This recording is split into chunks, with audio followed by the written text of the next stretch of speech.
বাড়িতে এসে যায় কি করবেন? একদম সিধে বাজার থেকে এঁচড় ফেচড় কাটিয়ে নিয়ে চলে আসুন, না হলে আবার খামোখাই 50 গ্রাম শাশুড়ির তেল ওই প্রেমের মতন আঠা ওঠানোর জন্য লাগাতে হবে।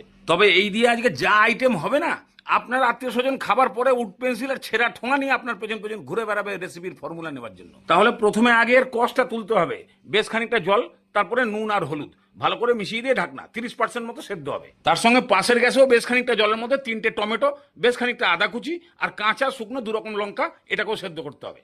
টমেটোর খোলস ত্যাগ করার টাইম হয়ে গেলেই বাস এবারে নামিয়ে ঠান্ডা করে মিক্সিং জারে দিয়ে দিন। এর মধ্যে 50 গ্রাম মতো টক দই, হলুদ গুঁড়ো, জিরে গুঁড়ো, ধনে গুঁড়ো সবকটা 1 চামচ করে। আত্মীয় স্বজন এসছে বলে কথা, একটু জম্পেস টাইপের করবেন না, নাহলে তো আবার পরে খোঁটা শুনতে হবে। বাস পিছিয়ে একদম এই টাইপের পেস্ট বানিয়ে এবার এটাকে সাইড করে রেখে দিন। দেখুন এবারে এঁচড় যখন দেখবেন এরকম চামচ দিয়ে এঁচড়টাকে 2 ঘানা করা যাচ্ছে, মানে রেডি।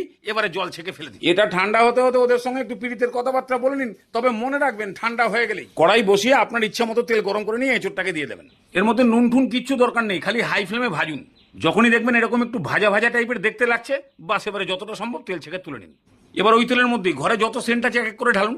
তেজপাতা, দারচিনি, জয়ত্রী, একটু এলাচ, একটু লবঙ্গ, এগুলো 10 সেকেন্ড মতো তেলের মধ্যে নাড়িয়ে দিলেই সব সেন্ট তেলের মধ্যে ঢুকে গেল। বাস এবারে টমেটো পেস্ট, মিক্সিটাও ভালো করে ধুয়ে দিতে হবে।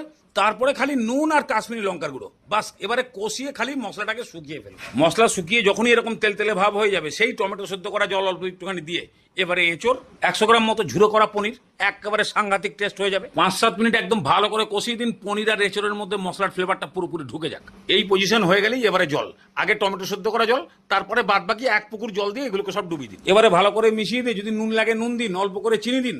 বাস এবারে ঢাকনা দিয়ে পুরোপুরি সেদ্ধ করুন। ওরে শালা কালার কি হয়েছে রে ভাই, একেবারে জম্পেস টাইপের সেদ্ধ হয়েছে কিরকম একবার দেখুন। ওরে বাবা, চামচ দিয়ে যদি এই অবস্থা হয় তাহলে দাঁত দিয়ে কি হবে। বাস এবারে খালি 1 চামচ গরম মশলা আর 1 চামচ ঘি ভালো করে মিশিয়ে মুশিয়ে নামান।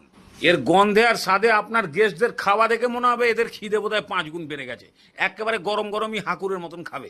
এঁচড় তো প্রত্যেকটা গোটা আছে, কিন্তু একেবারে ফাইন সেদ্ধ, তার সঙ্গে আবার পনিরের টেস্ট, মানে একেবারে জাতে ওঠা নিরামিষ আইটেম। নিরামিষ তো আদা জিরে কাঁচা লঙ্কা বেটেও করলেও খাওয়া যেত, কিন্তু সেটা ঘরে লোকজন আসলে পরে এইরকম একটু জম্পেস মার্কা না বানিয়ে দিলে হয়। বাড়ি থেকে তো বলতে পারবে পনির নেচড় সব খাইছে, খেয়ে একদম শান্তি পেয়ে যাবে। এটাই একটু বেশি করে ঠেলে দেবেন, দেখবেন এই দিয়ে অনেক ভাত খেয়ে ফেলেছে, অন্য তরকারির দিকে তাকাবে না। লাস্টে এটাই বলার, লোকজন না আসলেও সিজন থাকতে থাকতে একবার হলেও বানিয়ে খাবেন, না হলে এঁচড় পেকে কাঁটাল হয়ে গেলে কিন্তু বিরাট বড় পস্তাবেন। সাংঘাতিক লাগে, খেয়ে ফেলুন।